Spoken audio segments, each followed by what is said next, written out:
Cosas que nosotros debemos de entender es que la gracia de Dios es la que nos sostiene, ¿sí? Su misericordia es la que nos preserva, su gracia es la que nos protege y su salvación es la que nos libra de toda condenación, de toda cosa que el mundo quiere hacernos culpables. Su salvación nos justifica, nos hace justos delante de Dios a través de la sangre del sacrificio que hizo Jesús en la cruz del Calvario. Así es de que, porque para siempre es su misericordia.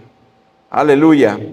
Y el día de hoy, hermanos, quiero compartirte un tema muy sonado, ¿verdad?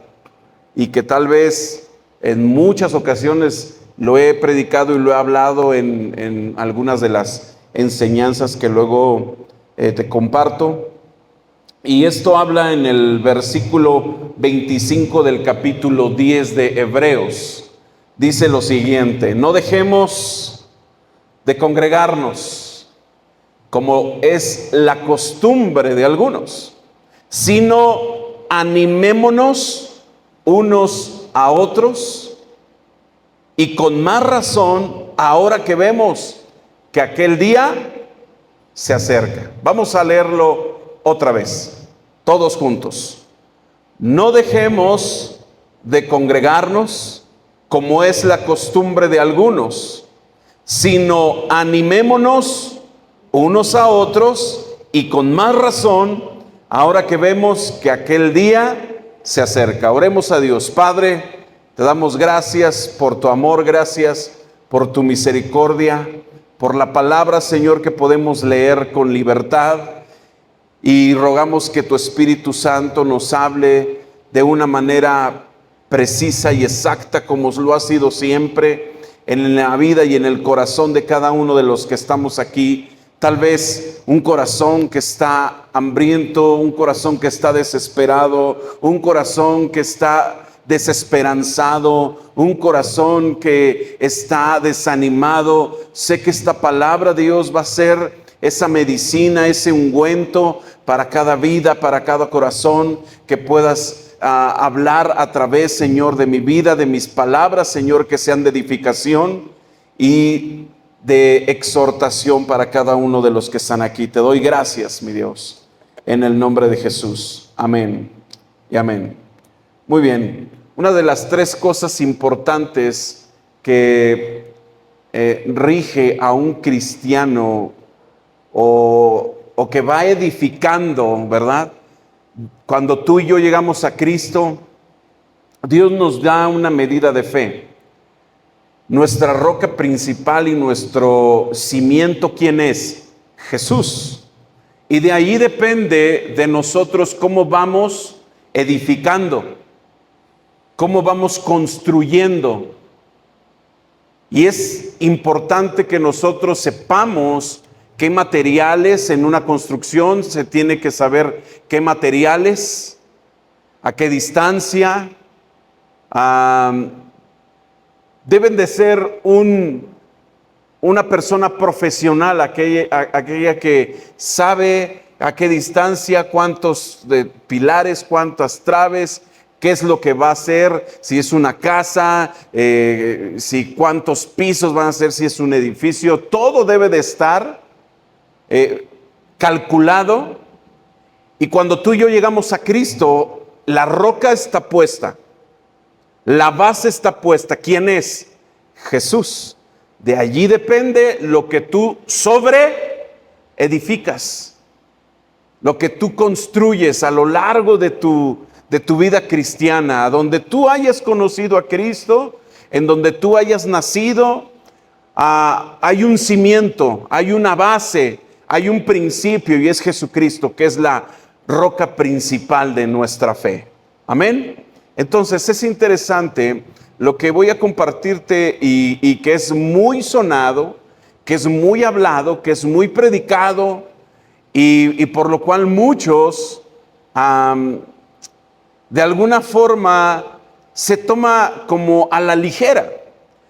Tres cosas que voy a hablar en estos miércoles, que es el número uno, el congregarse, la importancia de congregarse, la importancia de la lectura bíblica y la importancia de la oración. No quiero decir que el congregarse sea importante o más importante que los demás. Aquella persona que no tiene por costumbre o por principios congregarse, es porque no ha llevado o porque simplemente tal vez no es su prioridad estar en la casa de Dios. Y quiero compartirte este tema, y es la importancia de congregarnos, de reunirnos, ¿verdad? Ya pasó la pandemia, la cual dejó muchos estragos, la cual dejó muchas depresiones, ansiedades, y también dejó mucho acomodamiento, ¿verdad?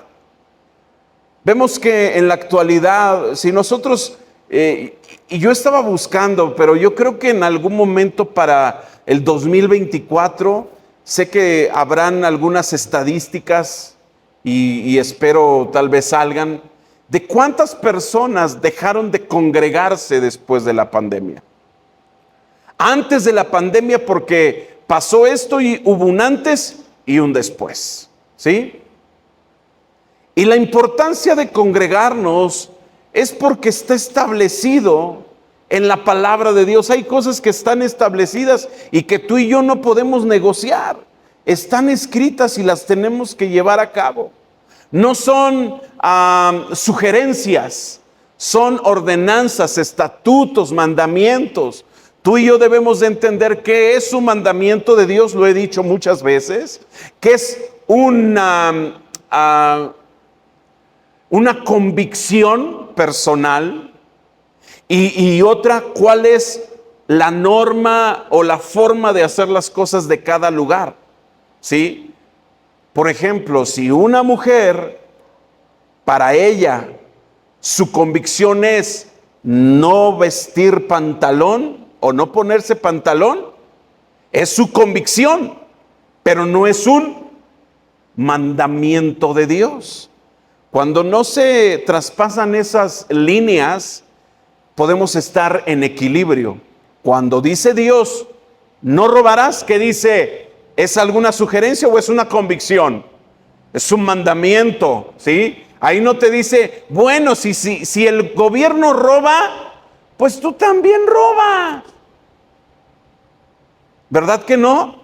Nos dice, no robarás, no mentirás, no levantarás falso, honrarás a tu padre y a tu madre, no codiciarás las cosas ajenas, llámese mujer, propiedades de la otra persona, no tomarás el nombre de Dios en vano, amarás al Señor tu Dios con toda tu mente, con todo tu corazón, ¿sí? Aleluya. Hay mandamientos, pero hay cosas que dentro del cristianismo son convicciones personales. Por ejemplo, si una mujer no quiere pintarse, no es un mandato que le diga a las demás que lo tienen que hacer, ¿verdad? Porque esa es una convicción. De hecho, Romanos nos da un equilibrio. Nos dice, no todos comen vegetales. Acepta a aquel débil en la fe. Sí, porque no todos comen vegetales, no todos son carnívoros. ¿Sí? Entonces, la importancia de congregarnos, vemos que muchas personas dicen esto, no es necesario congregarse para ser cristiano. ¿Crees que el congregarse habla de una persona que es cristiana o no? ¿Tú qué crees? ¿Tú qué opinas? ¿Que el congregarse es necesario para ser cristiano? ¿Tú qué crees? Hay personas que pueden congregarse y no ser cristianas. O sea, pueden ir. ¿Sí? Y pues bueno, es una realidad. Fíjate, El ser cristiano es seguir ¿a quién? A Cristo. Ahora, muchas personas dicen, es que yo no necesito congregarme para ser salvo. Muy bien. La salvación no se recibe a través de el congregarte. La salvación no se recibe porque ya te bautizaste. La salvación no se gana a través de lo que hagamos, y eso lo sabemos, ¿verdad? La salvación se recibe a través de Cristo por la fe, cuando nosotros declaramos con nuestra boca que Jesús es nuestro Señor y Salvador. Para tener una vida cristiana es importante que nos congreguemos, ¿sí? Para tener una vida cristiana es importante que nos congreguemos. Hay muchas personas que pueden decir, ¿para qué me congrego en una iglesia si Dios está en todo lugar?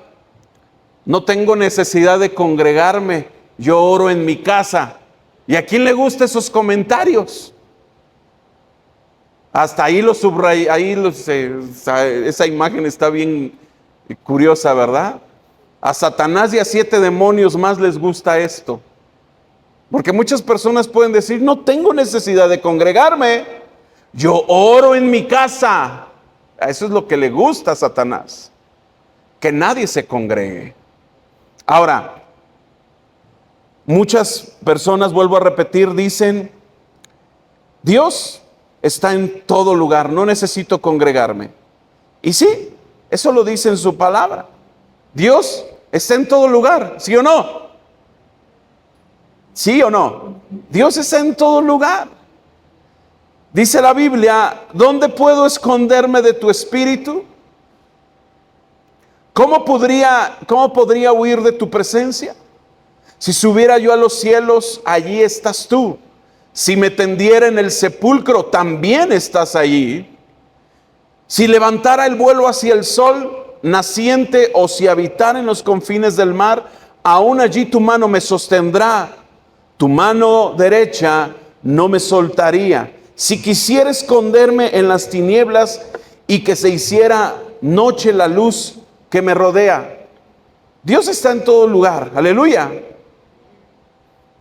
Eso es verdad. Porque uno de los atributos de Dios es que Él es omnipresente, ¿sí? Cuando tú estás lavando los trastes, Dios está ahí. Cuando estás durmiendo, está ahí. Cuando estás comiendo, estás ahí. Cuando estás en momentos difíciles, está ahí. Dice la Biblia, ¿a dónde huiremos de su presencia? ¿A dónde? A ningún lado. Nos iríamos por allá y ahí está. Pero es importante, ahorita vamos a ver en la palabra de Dios, que a pesar de que Dios está en todo lugar, Él ha establecido lugares específicos donde su pueblo llegue a adorarlo, ¿sí? Y vemos en el Antiguo Testamento que Dios dejaría establecido un lugar para que le adoren. Deuteronomio 12, 4 y 5, pero con el Señor su Dios no actuarán así, sino que buscarán el lugar que el Señor su Dios escoja de entre todas sus tribus para poner allí la residencia de su nombre, y allá acudirán para llevar sus holocaustos y sacrificios, diezmos, ofrendas elevadas, sus votos y ofrendas voluntarias y las primicias de sus vacas y de sus ovejas. Dios establece un lugar para cada uno de nosotros. Amén. Para que nosotros podamos adorarlo. Ahorita alabábamos a Dios, exaltábamos a Dios, y todos de una manera en armonía, porque dice, mirad cuán bueno y cuán delicioso es habitar los hermanos juntos en armonía, todos a un mismo sentir. Aleluya. ¿A quién estás adorando? A Dios. ¿Lo ves? No, pero tú crees a través de la fe que Él está en medio de nosotros. Aleluya. Entonces Dios establece un lugar. Sí, sabemos que Dios está en todo lugar, pero Él establece un lugar para que lo vayamos a adorar. En el Nuevo Testamento nos damos cuenta que se establecieron las iglesias. ¿Dónde comenzaron las iglesias? En las casas. ¿En dónde comenzó la primera iglesia primitiva? ¿En una sinagoga? No, en las casas se reunían. En Corintios dice: las iglesias de Asia os saludan, Aquila y Priscila, con la iglesia que está ¿en dónde? En su casa. Os saludan mucho en el Señor. ¿Dónde nació esta iglesia, tribu de Judá? En una casa. Aleluya. Entonces nos damos cuenta, hermanos, que Dios nos manda una convocatoria a cada uno de nosotros. Cada cuando Dios te da una cita para estar reunido en este lugar. ¿Cuándo? No escucho los días. Miércoles, ¿a qué hora?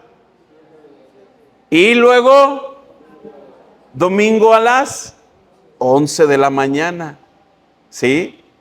Y hay otras actividades que tal vez en sábado, tal vez hay otras actividades, pero Dios nos convoca para que nos reunamos, a que nos congreguemos como iglesia, como pueblo, como cuerpo. Aleluya.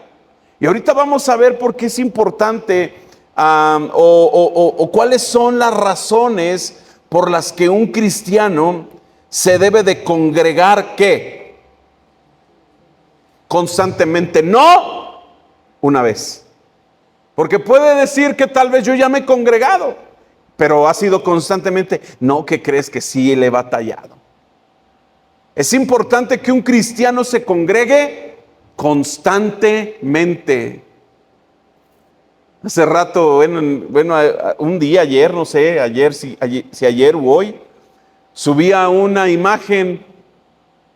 Ahí están los hermanos cantando: Dios manda lluvia. Y llueve tantito y no van, porque se mojan. Dice: pónganse serios. Entonces piden que mande Dios la lluvia, y cuando manda la lluvia Dios, no van a la iglesia, no se congregan. Entonces, ¿por qué? ¿Cuáles son las razones por las que un cristiano se debe de congregar constantemente? La primera razón es por obediencia. Por obediencia. Y nos dice la Biblia: no dejemos de congregarnos. No dejemos de congregarnos. No nos sugiere, porque nos da un ejemplo, como es costumbre de ¿quiénes? De algunos otros. No te dejes de congregar. ¿Por qué? Porque el día se acerca. ¿Qué día se acerca, mis hermanos? Cuando venga Jesús. Y algo que hablaba el domingo es que si estamos listos para cuando venga Cristo, ¿en dónde nos encontraremos? Yo no sé si tú te has imaginado, o tal vez sí has visto en algunos videos, que llega Jesús cuando está la gente en la iglesia. Y hay algunos que, ¡boom!, se van. Y otros se quedan. A ti como, pues puedo decirlo, no es malo. ¿A ti te gustaría que Jesús llegara cuando estás adorando a Dios en la iglesia? Híjole, es que tal si me quedo, ya estoy expuesto, ya estoy exhibido, ¿no? O exhibida. Dice la palabra, necesitamos animarnos unos a otros. Hey, ¿por qué no has venido a la iglesia? No te dejes de congregar. Recuerda que Jesús ya está cerca. Y si Jesús no viene antes de que tú y yo estemos en vida, hay otro acontecimiento que puede venir antes. ¿Y cuál es? La muerte. Y ahí sí, tampoco ya no va a haber la posibilidad ni la oportunidad de poder estar congregado. Entonces, ¿por qué nos debemos de congregar? ¿Cuáles son las razones por las cuales un cristiano se debe de congregar constantemente? Número uno es por obediencia. Y a Dios le agrada la obediencia. Él no le gusta otra cosa. A Él, a través de la palabra de Dios, nos damos cuenta que mejor es la obediencia. No hay tal vez algo que puedas negociar. Bueno, no te obedezco, Dios, pero mira, esto lo hice con una buena intención. ¿Te congregaste? No, entonces desobedeciste. ¿Por qué debemos de congregar, o por qué se debe de congregar un cristiano constantemente? Número 2, porque nuestro Señor Jesús nos dio el ejemplo. Él se congregaba, Él iba a la iglesia, Él iba a las sinagogas. Dice la Biblia, Jesús fue a Nazaret, donde se había criado, y en el día de reposo entró en la sinagoga, como era su costumbre, y se levantó a leer las escrituras. Jesús dijo, ¿crees que haya dicho, ay, pues si soy el Hijo de Dios, si no me congrego, qué pasaría? Un domingo que no me congregue, o un domingo o un día de reposo, no me voy a congregar. Nuestro Señor Jesús, si somos cristianos, debemos de seguir los pasos de nuestro Maestro. Aleluya. Jesús se congregaba e iba a la iglesia, a la sinagoga. Pero era un día de reposo, era un día de descanso, era un día en el que, híjole, pues, no eran las actividades comunes. Pues vámonos de familia, vámonos de picnic. Y está bien si después lo haces. Pero es importante que tú y yo nos congreguemos constantemente, porque nuestro Señor Jesús nos puso el ejemplo. Aleluya. Amén. Otra de las razones por las cuales nos debemos de congregar constantemente, y es para crecer en fe. Para crecer en fe. Romanos 10:17, así que la fe proviene del oír, y el oír proviene de la palabra de Dios. Puede ser, quiero que tengas mucho cuidado con lo que oyes, porque tal vez pueda ser que no vas a la iglesia, no te congregas, pero escuchas una enseñanza ahí en YouTube, y que tal vez no es una doctrina buena, porque hay tantas doctrinas, tantas enseñanzas, que luego van en contra de la palabra de Dios. Se escuchan bonito, se escuchan, wow, qué tremenda revelación. Pero si Dios ya te asignó un lugar, creo que tú y yo debemos de congregarnos, porque vamos a crecer en fe. Si hay algo que no escuchamos en internet, en las redes, que no nos edifica, que no nos va a ayudar, en vez de crecer nuestra fe, la va a languidecer. No vamos a crecer. Al contrario,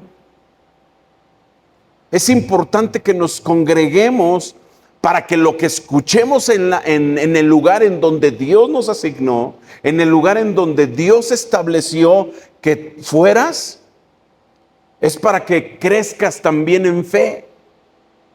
Tú puedes ayudar a otros que apenas van llegando en el evangelio. No es normal, o sea, no es común que un cristiano nuevo enseña a un cristiano ya de tiempo, aunque pasa. Es importante que los que están ya de tiempo enseñen a los que van llegando. ¿Cómo? Creciendo en fe. Hey, te espero en la iglesia. Vamos a la iglesia. Vamos a oír qué es lo que Dios va a hablarnos este día. Otra de las razones por las cuales no debemos de dejarnos de congregar es que la exposición de la palabra ilumina nuestra mente. Dice la Biblia en Salmo 119, 130, la enseñanza de tus palabras ilumina y hasta la gente sencilla las entiende. Y hasta la gente sencilla las entiende. Para tomar decisiones sabias, para corregir algo que está en nuestra vida y que no va de acuerdo a la voluntad y al propósito de Dios. Cuando tú te congregas y escuchas un versículo, tu mente se ilumina y dices, sí es cierto. Es la palabra que yo necesitaba. Es la palabra que necesitaba mi espíritu para tomar ciertas decisiones y no irme por este lado, no desviarme, saber que si es de Dios, si es una oportunidad de Dios o tal vez es una trampa del enemigo. Aprendí hoy en el servicio acerca de esto y esto. ¿Qué es lo que me tengo que yo llevar? ¿Qué es lo que es para mí? Todo es para mí. Aleluya. Entonces la exposición de la palabra ilumina nuestra mente. Da luz, dice, lámpara es a mis pies tu palabra y lumbrera a mi camino. Aleluya. Ahora sí que mi recomendación otra vez es: lean la Biblia, un versículo, 2 versículos, y eso les va a ayudar.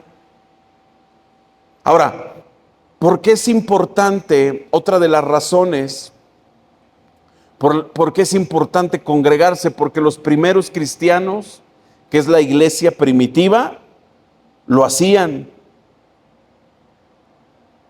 Y vemos ahí en Hechos 11:25. Después de eso, Bernabé se fue a Tarso para buscar a Saulo, y cuando lo encontró, lo llevó a Antioquía. Durante todo un año se congregaron con la iglesia y enseñaron a mucha gente, y fue allí en Antioquía en donde a los discípulos de Jesús se les llamó cristianos por primera vez. Hay un libro que se llama El Modelo de Antioquía, y es muy interesante cómo ese modelo de enseñanza a través de hechos nos da luz a cómo debemos de aprender como cristianos. ¿Dónde fueron llamados? ¿En qué lugar fueron llamados cristianos? Ahí en Antioquía. ¿Por qué?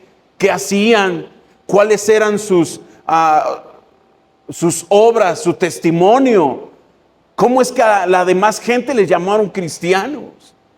Entonces, nos enseña la palabra que Pablo o Saulo en ese tiempo y Bernabé se congregaron allí en Antioquía. ¿Por cuánto tiempo? Por un año. Y no solamente se congregaron y ahí se quedó, sino que enseñaron a mucha gente. ¿Qué? Lo que Jesús dejó. Aleluya. Entonces, ¿por qué nos debemos de congregar constantemente? Porque la iglesia primitiva así lo hizo. Esto no es un modelo de un ser humano que tal vez, es que lo establecieron. No, ahí está en la Biblia. Los primeros cristianos en la primera reunión que tuvieron ahí en el monte alto, ahí en el aposento alto, cuando fueron llenos del Espíritu Santo, 120 cristianos, porque fue la promesa que Jesús había dicho: Él se va, pero no los va a dejar solos. ¿A quién dejará? Al Espíritu Santo, quien les va a enseñar, quien les va a instruir, quien les va a exhortar, quien les va a decir qué y cómo, quien nos va a decir: esto no debes de hacer. Cuando tú y yo aceptamos a Cristo, el Espíritu Santo vino a nosotros, nos selló y nos dio esas arras, así, mira, esa promesa. Cuando tú sientes algo que no es correcto, no es, hubo alguien que me dijo no lo hagas, no, es el Espíritu Santo, llámalo por su nombre. Es mi intuición, pues mi sexto sentido. Es el Espíritu Santo que te dice no lo hagas. Que hay algo dentro de ti que tú dices, ¿qué será? Que me dijo que no me fuera, no hiciera, no. Algo me dijo que no. Ese algo tiene nombre. Es el Espíritu Santo. Entonces, ¿cómo es que podemos crecer, edificar? Pues a través de congregarse. ¿Cómo vamos a aprenderla? Ahorita, bueno, pues aprovecho la oportunidad para decirles a todos y a aquellos que están conectados ahí en el canal de YouTube, muchas gracias por estar viendo las predicaciones. Y a ustedes, hermanos, qué bueno que están aquí, pero considera ahí suscribirte en el canal. Y es bueno que tú veas la repetición, pero no solamente lo veas ahí en internet, ¿verdad? Y dices, bueno, ya, cuando no hay oportunidad por trabajo, por alguna circunstancia, pues bueno, Dios conoce. Pero nos enseña la palabra de Dios. ¿Cuál es otra de las razones por las cuales debemos de congregarnos constantemente para aprender juntos como familia espiritual? Híjole, y esto creo que es algo difícil y complicado, no imposible, que debemos de aprender tú y yo. A veces nosotros estamos acostumbrados, tal vez algunos, a no hablar con la gente, no tener tal vez esa cercanía o esa, híjole, ¿cómo se podría llamar? ¿A quién le gusta estar relacionado con las personas? Ay, bueno, por eso es importante que nos congreguemos. Es importante congregarnos. ¿Cómo vas a aprender a crecer como una familia espiritual? Vuelvo a repetir de lo que dije al principio. Cuando llegamos a Cristo, Dios nos estableció en una familia. Es la familia espiritual. Somos nosotros. Somos parte del cuerpo. Somos miembros de un cuerpo y la cabeza es Cristo. Aleluya. Entonces cada uno funge o debería de fungir o debería tener una función en el reino. Nos dice la palabra que el pie no le puede decir a la mano, no te necesito. La mano no le puede decir al pie, no te necesito. Todos somos miembros de un cuerpo y la cabeza es Cristo. Entonces, ¿cómo vamos a aprender juntos como familia espiritual? Dice la Biblia en Romanos 15:1, así que los que somos fuertes debemos soportar las flaquezas de los débiles en vez de hacer lo que nos agrada. Cuando nos congregamos constantemente, aprendemos juntos como familia espiritual. ¿Quiénes de aquí llevan mucho tiempo? Enseñen a los demás. Enseñen a los que van llegando, no sus malas enseñanzas o mañas, sino lo que debe de ser para crecimiento, para edificación del cuerpo de Cristo. Somos y debemos de ser miembros, no prótesis. Un miembro crece, una prótesis no. Un miembro siente, una prótesis no. Aleluya. La prótesis tiene que ser cambiada conforme va creciendo la persona. Si es una prótesis de brazo, va a ser una prótesis pequeña, pero tarde que temprano van a tener que cambiar la prótesis. Pero la primer prótesis ya no va a estar con esta persona. Y hay personas, cristianos, que son prótesis, no crecen.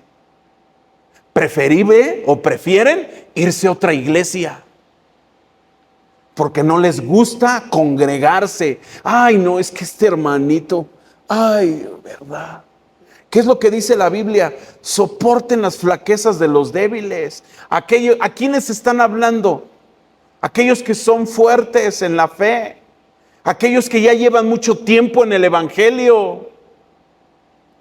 No puedes ni podemos decir, ay, no entiende este hermano, porque tú y yo pasamos por tiempos así, cuando llegábamos y queríamos cambiar a todo el mundo a punta de bibliazos.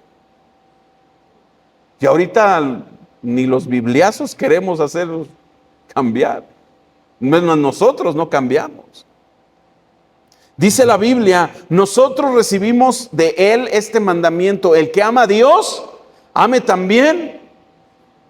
No podemos decir, y de verdad, hermanos, Jesús lo dijo, que sean uno. Entre nosotros no podemos comernos. O como bien se puede decir el término, no nos podemos tragar entre nosotros. Que es así lo que dice.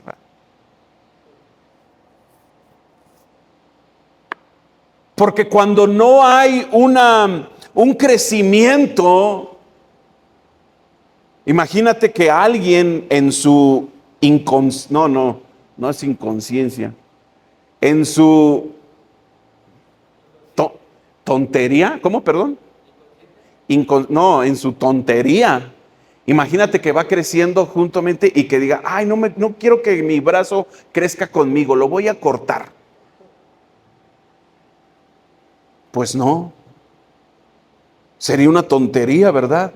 Que alguien se corte el brazo porque no quiere que el brazo crezca junto con él.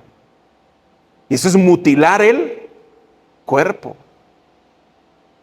Por eso es importante, hermanos, que nos congreguemos constantemente y que podamos convivir. No a todos les gusta convivir, hermanos, pero es parte del crecimiento, es parte de la fraternidad como hermanos. Dice la Biblia, y lo que mencionaba, sino que profesemos la verdad en amor y crezcamos en todo en Cristo, que es la cabeza, de quien todo el cuerpo, bien concertado y unido entre sí por todas las coyunturas que se ayudan mutuamente según la actividad propia de cada miembro, recibe su crecimiento para ir edificándose en amor. Quien diga, yo no me gusta convivir, hermano, es importante que lo hagamos. Es importante. No podemos decir que no. Porque todos somos miembros. ¿Alguien sabe cuál es tú sabes el don que tiene el hermano que tienes adelante, atrás, a un lado, al otro? ¿Tú lo sabes? Tal vez porque lo conozcas digas sí, pero tal vez digas no. ¿A poco tiene don? El don de ser piedra de tropiezo, me imagino. El don de bulto. El don de chismoso. No, tenemos dones que tienen que ayudar ¿a quién? Al cuerpo a crecer, porque dice que la Biblia que estamos entrelazados para crecer juntamente. Aleluya. Entonces es importante congregarnos. No, vuelvo, creo la otra decía, no coincido un día, un domingo, no ir a la iglesia. No. No está dentro de mi agenda, no está, ay, hoy voy a... Y tal vez en algún momento dices, bueno, por descanso, por vacaciones, por alguna situación, puede ser, pero no está dentro de mi agenda el decir, hoy no voy a la iglesia. Que la otra vez estaba viendo una imagen, ¿no? Y decía lo que callamos los pastores. Ese decía. Dice, ya no quiero ir a la iglesia. Ya no quiero ir porque los hermanos son muy groseros. Ya no quiero ir. Y ya le dice la otra, híjole, pues es que eres el pastor, no puedes dejar de ir, ¿verdad? No puedes dejar de congregarte, hermano. Necesitamos conocernos, necesitamos crecer, necesitamos madurar. Y vuelvo a repetirte las razones y con esto termino. Nos congregamos como cristianos o nos debemos de congregar como hijos de Dios constantemente por obediencia. Porque nuestro Señor Jesús nos dio el ejemplo para crecer en fe. Porque la exposición de la palabra ilumina nuestra mente. Porque los primeros cristianos, la iglesia primitiva lo hacían. Y por último, para aprender juntos como familia espiritual. La importancia de congregarnos.